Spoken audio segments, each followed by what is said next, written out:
හොඳම නළුවා සම්මානයෙන් පිදුම් ලබන්නේ ධනුක දිල්ෂාන් ගිනි අවිස් සහ ගිනි කෙලි දෙක චිත්‍රපටයේ සම්මානයකින් පිදුම් ලැබීම කියලා කියන්නේ රංගන ශිල්පියෙකුට රංගන ශිල්පිනියකට ජීවිතයේ වටිනාකමක් එකතුවීමක්.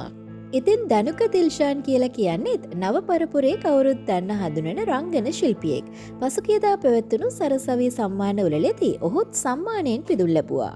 නමුත් ඒ අවස්ථාවේදී ඔහුගේ හැසිරීම ඉතාමත් අවදගත් බවට සමාජ මාධ්‍යයේ ගොඩක් අය දොස් පවරලා තිබුණා. ලංකාවේ එක්සත් පෝර්ති පත්‍ර සමාගමේ හිමත් නැත්නම් ලේක් හවුස් විසින් ප්‍රකාශයට පත් කරපු ලංකාවේ ජනප්‍රියතම පුවත්පත සරසවිය මගින් 1964 දී ආරම්භ කරපු සරසවි සම්මාන උළෙල පසුගියදා බණ්ඩාරනායක සම්මන්ත්‍රණ ශාලාවේදී පැවැත්වුණේ 36 වෙනි වතාවට.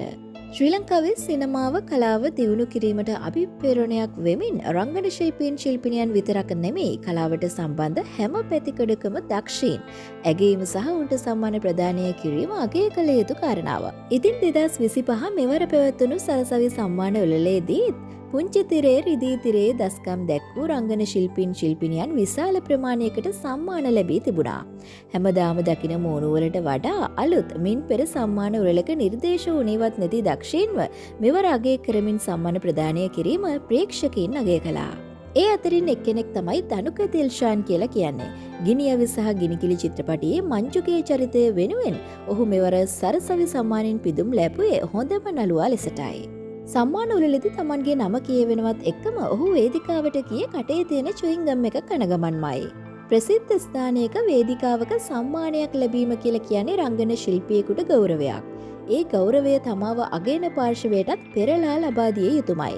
තමන් කුමන ශ්‍රේෂ්ඨයක වෘත්තියක නියැලුණා වුණත් ප්‍රසිද්ධ ස්ථානවල ගෞරවාන්විතව හැසිරිය යුතුමයි. ධනුකගේ හැසිරීම වටේ තියෙන කැමරාවලින් මුළු ලෝකයම දකිනවා කියලා ඔහුට අමතක වෙන්නට ඇති. ඉතින් ගොඩක් අය සමාජ මාධ්‍යයේ මේ සම්බන්ධයෙන් විවේචනය කරලා අදහස් දක්වලා තිබුණේ මෙන්න මේ විදිහට.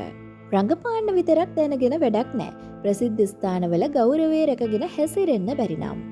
ජැක්සන් ඇන්තනි මහත්මයා වගේ අපේ පැරණි කලාකරුවෝ උත්සවවල සම්මාන ලබා ගන්න අවස්ථාවලදී කොච්චර ගාම්භීරව හැසිරුණාද?